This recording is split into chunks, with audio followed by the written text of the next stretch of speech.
Welcome back to Navigating to Your True Identity.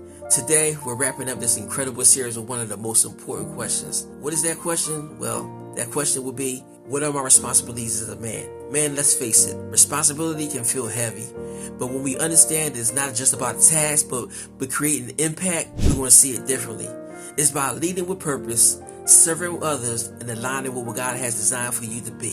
So let's break down these 6 responsibilities with responsibility number 1, which is leadership as responsibility, governing and ruling. Now, leadership, it starts with governing and it starts with ruling. Now, think of it like being a captain of a ship.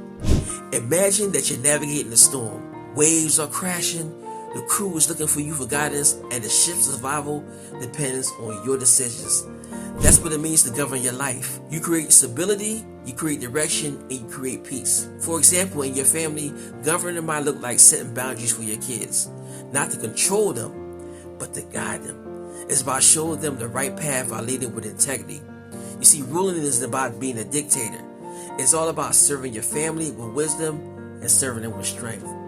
Let's go with responsibility number 2, which is managing and mastering. Now, managing and mastering, what about that? What is about managing and mastering is about going hand in hand. Now, think of managing like running a household budget. Now, if you're constantly spending more than you earn, you're creating stress for your family. But when you budget wisely, you're creating opportunities. Maybe you're saving for your kids' education or a family trip. That's stewardship in action.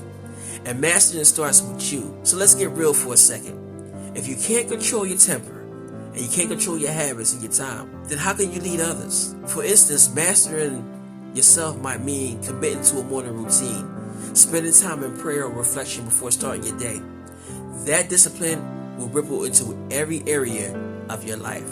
Responsibility number 3, which is providing protection. And providing is not about financial. Let me give you a real life example.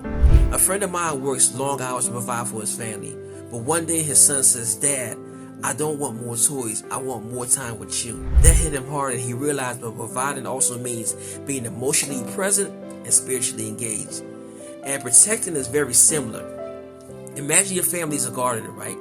And as a protector, your role is to pull the weeds, things like negativity, harmful influences, or even your own bad habits.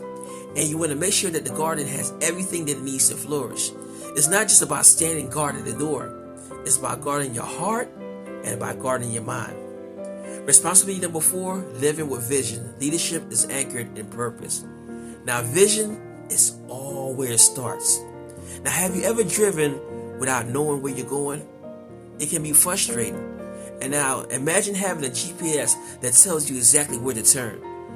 That's what vision does. It gives your life direction. And for example, a man with vision might say, in 5 years, I want my family to be debt-free, spiritually stronger, and closer as a unit. With that vision, you start making decisions today that align with that goal. You inspire your family to move forward with you. Responsibility number 5, integrity and accountability. Now, imagine integrity like a foundation. Imagine building a house on sand that won't last. But if your foundation is rock solid, that house can withstand any storms. And in the same way, your integrity holds everything together. Here's an example. As a man, I know who owns a business, he has a chance to make a quick profit by cutting corners. But he chose not to. You want to know why? Because his kids are watching. And he wanted to show them that honesty is more important than money. That's integrity. Accountability goes hand in hand with integrity, and it's about owning up to your mistakes. If you mess up, don't sweep it under the rug. Apologize, learn, and grow. That shows strength, not weakness. And responsibility number 6, be the priest of your household. Be that spiritual leadership. Finally, let's talk about being the priest of your household. Imagine your family is the flock of sheep, and you're the shepherd. It's your job to guide them to the still waters and green pastures. But if you're wandering aimlessly, how can they follow you? Being a priest means leading your family in prayer, reading scriptures together, and modeling godly behavior.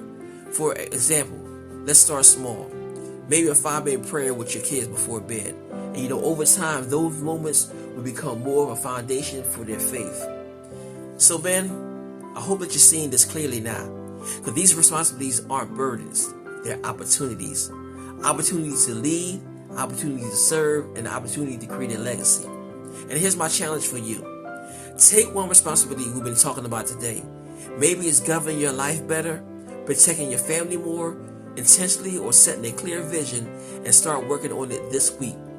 Remember, you're not doing this alone. God has equipped you for this role. When you align with Him, you'll find the strength and the wisdom to lead well. I want to thank you for joining me on this journey of navigating to your true identity series. Now let's rise up, start into our purpose, and fulfill the call of being the man that we created to be. I see you in the next video.